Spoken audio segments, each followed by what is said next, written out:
আচ্ছা, annual percentage rate বলতে বোঝাচ্ছে যে কি, আমরা সাপোজ কোনো একটা সিম্পল ইন্টারেস্ট রেটে আছে অ্যানুয়াল পার্সেন্টেজ রেট, আর একটা হচ্ছে ইফেক্টিভ অ্যানুয়াল রেট আছে। এটা তো আমরা দেখেছি অলরেডি, ইএআর কি আর এপিআর কি।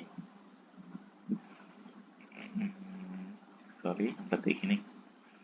আচ্ছা, অ্যানুয়াল পার্সেন্টেজ রেট হচ্ছে ইএআর হচ্ছে, অ্যানুয়াল পার্সেন্টেজ রেট হচ্ছে সাপোজ কোনো একটা ইয়াকে যখন আমরা সিম্পল ইন্টারেস্ট রেটে হিসাব করব, সাপোজ একটা ক্রেডিট কার্ডে ইন্টারেস্ট রেট হচ্ছে 1%, তাহলে সারা বছরে হিসাব করতে গেলে এটা হচ্ছে কত পার্সেন্ট, 1 × 12 12%। কিন্তু ইউআর অনুযায়ী এই কনসেপ্টটা না, ইউআর বলতেছে যে কি, আমরা সাপোজ প্রথম মাস পর কত হয়েছে, সাপোজ আমার ক্রেডিট কার্ডে ছিল ব্যালেন্স হচ্ছে 100 টাকা, এটার উপরে ইন্টারেস্ট হচ্ছে 1%, তাহলে এটা হয়ে গেছে 1 বছর পর 101 টাকা। দ্বিতীয় বছর ইন্টারেস্টটা যখন 101 টাকার উপর ধরা হবে, তখন সেটাকে বলতেছে কি, ইএআর, ইফেক্টিভ অ্যানুয়াল রেট। আর যখন সিম্পল ইন্টারেস্ট রেটে ধরা হবে তখন সেটা হচ্ছে কি, এপিআর, অ্যানুয়াল পার্সেন্টেজ রেট। এখন বলতেছে আমাকে যদি এপিআর দেয়া থাকে তাইলে, এবং কয় মাস কি হচ্ছে কম্পাউন্ড হবে সেটা দেয়া থাকে, তাহলে আমরা কি করতে পারবো, ইএআর এর পরিমাণটা নির্ণয় করতে পারবো। আবার সেম ভাবে যদি আমাকে যদি ইআর দেয়া থাকে এবং কয়বার কম্পাউন্ড হবে সেটা দেয়া থাকে, তাহলে আমরা কি নির্ণয় করতে পারবো, এপিআরটা নির্ণয় করতে পারবো। সাপোজ এখানে দেখি একটা কি, যেটা suppose you must pay 1.5% interest per month on your outstanding credit card balance, the APR would be reported as 1.5% into 12, 18%, যেহেতু 1.5% করে 12 মাসে হবে 18%, কিন্তু এটার ইআর বলতেছে 19.56%। এখন এটা কিভাবে হয়েছে সেটা আমরা দেখব। আচ্ছা, এই যে ইআর নির্ণয় সূত্র কি, 1 + APR/n ইন্টু n। আচ্ছা, আমরা এক্সেলে দেখি, তাইলে আমরা নির্ণয় করব ই এ আর সমান সমান, আমরা জানি কি,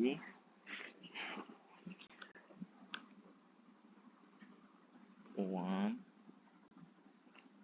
প্লাস, এখন আমাদের এ কত, 18%, 0.18 ডিভাইডেড বাই কত,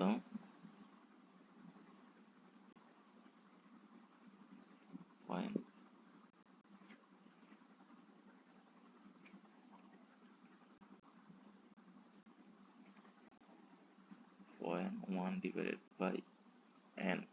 এন হচ্ছে কত, এন হচ্ছে 12, আর এটার উপর হোল টু দি পাওয়ার হবে কত, 12।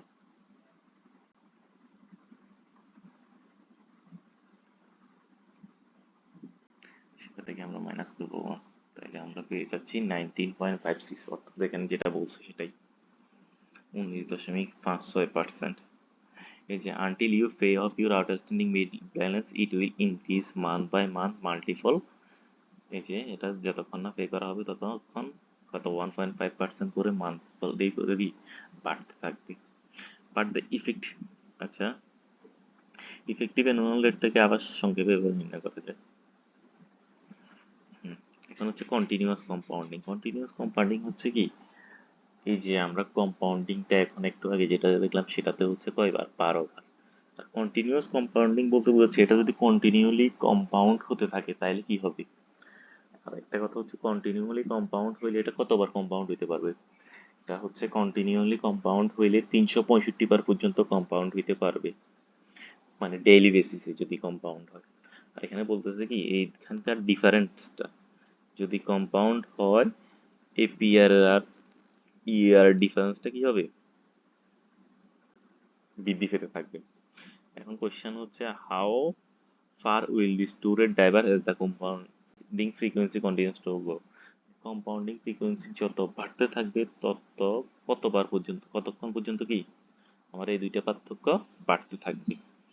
আচ্ছা, এখন হচ্ছে কি, we effectively approach continuous compounding the relation of EAR to the annual percentage rate denoted by RCC for the continuously compounded case is given by the exponential function. আচ্ছা আমরা এটা exponential ফাংশনের দ্বারা করতে পারবো। এক্সপোনেনশিয়াল এর ভ্যালু হচ্ছে 2.71828। আচ্ছা এখন হচ্ছে suppose EAR effective annual rate দেওয়া আছে 5.8%। এখন আমার এপিআর তাহলে কত হবে যদি এটা বছরে কি হয় একবার কম্পাউন্ড হয় 0.580। তারপর হচ্ছে 6 মাস মানে বছরে যদি দুইবার কম্পাউন্ডিং হয় তাহলে আমার এপিআর কত অ্যানুয়াল পার্সেন্টেজ রেট হচ্ছে 0.5718। আচ্ছা তারপর হচ্ছে গিয়ে আচ্ছা এখানে আমার তারপরে হচ্ছে যদি এক কোয়ার্টার মানে বছরে 4 বার হয়, তারপরে এক মান্থ হইলে 12 বার হয়, এক উইক হচ্ছে 52 বার। আর যদি এই যে কন্টিনিউয়াস মানে কত বছরে যদি 365 বার হয় তাহলে কি হবে আমার এটা কত। আচ্ছা এখানে আর একটা জিনিস দেয়া আছে সেটা হচ্ছে গিয়ে এই জিনিসটা, এটা কি এটা বলতে বোঝাচ্ছে যে কি আমার রিটার্নটা প্রত্যেকটা পিরিয়ডে রিটার্ন পিরিয়ডিক রিটার্ন আমার ইআর এপিআর তো বার্ষিকটা নির্ণয় করে। আর এই আরটি দ্বারা বোঝাচ্ছে প্রত্যেকটা পিরিয়ডের কতটুকু ইন্টারেস্ট। এই যে বছরে যদি 2 বার হয় প্রত্যেক পিরিয়ডে 0.286, বছরে যদি 4 বার হয় তাহলে 0.142। আচ্ছা এটা হচ্ছে ইআর যদি ইয়া থাকে 0.58 থাকলে তাহলে আমার এপিআর কত, অর্থাৎ এপিআর যখন 5.05638 তখন আমার ইআর হচ্ছে কত 58। আর এখানে হচ্ছে এপিআর যদি হয় 0.58 5.8% তাহলে আমার ইআর কত হবে সেটা এখানে নির্ণয় করতে। আচ্ছা এটা শর্টকাটেও নির্ণয় করা যায়, সেটা হচ্ছে লন 1 + দিলে আমরা পেয়ে যাবো। আর এখানে হচ্ছে এক্সপোনেনশিয়াল টু দি পাওয়ার কি আরসিসি, আরসিসি মানে হচ্ছে এপিআর, এপিআর দিয়ে দিলে আমরা পেয়ে যাবো কত পার্সেন্ট মানে কি এই ইয়ারটা কত পার্সেন্ট যদি কন্টিনিউয়াস এয়ার হয়। আচ্ছা এখন একটা এক্সাম্পল বলতে to continually compound annual percentage rate that provide an year 5.8%। আচ্ছা বলতেছে যেটা ইয়ার প্রদান করতেছে বছরে 5.8% সেটার এপিআর হচ্ছে কত 5.638। আবার যেটা কি কত উম, যেটা আমার এপিআর প্রদান করতেছে 5.8 সেটার ইয়ার হচ্ছে কত 5.971। আচ্ছা এখন একটা উদাহরণ দেখি কনসেপ্ট সেক বলতেছে a bank offer two alternative interest include for a saving account 1 lakh locked in for 3 year. তুমি কোনো একটা ইয়াতে টাকা রাখতেছো সেটা 1 লাখ টাকা, আর সেটা যদি আমি কয় বছর 3 বছরের জন্য। এখন বলতেছে মান্থলি রেট হচ্ছে 12%, আর একটা হচ্ছে অ্যানুয়ালি কম্পাউন্ড রেট হচ্ছে কত পার্সেন্ট 12%। এখন আমি কোনটাতে which alternative should you choose, তাহলে আমি কোন অল্টারনেটিভটা চুজ করব সেটা নির্ণয় করব। এখন আমার দেখি প্রথম ইয়ারটা হচ্ছে কি অত আমার 1% করে প্রত্যেক মান্থলি, যেহেতু মান্থলি 1% সেটাকে আমরা যদি ইয়ার করি। এখন আমরা যদি মান্থলি ইয়ার দেয়া থাকে ইয়ার করব কিভাবে 1 প্লাস মান্থলি ইয়ার কত পার্সেন্ট 1% 0.01।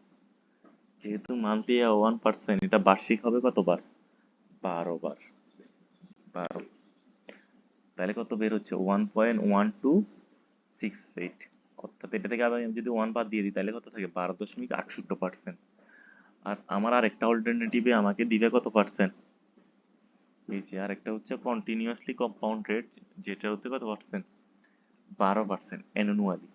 তো এই যে যেহেতু কন্টিনিউয়াসলি কম্পাউন্ডেড রেট তাহলে আমি বের করতে হবে কি ইএআর। এটার ইএআর বের করবো কিভাবে exponential to the power into 0.12, তাহলে আমরা পাচ্ছি 12.75%। অর্থাৎ আমি যদি সেকেন্ড অল্টারনেটিভটা চুজ করি তাহলে আমাকে কি দিবে ইন্টারেস্টটা আমি বেশি পাবো।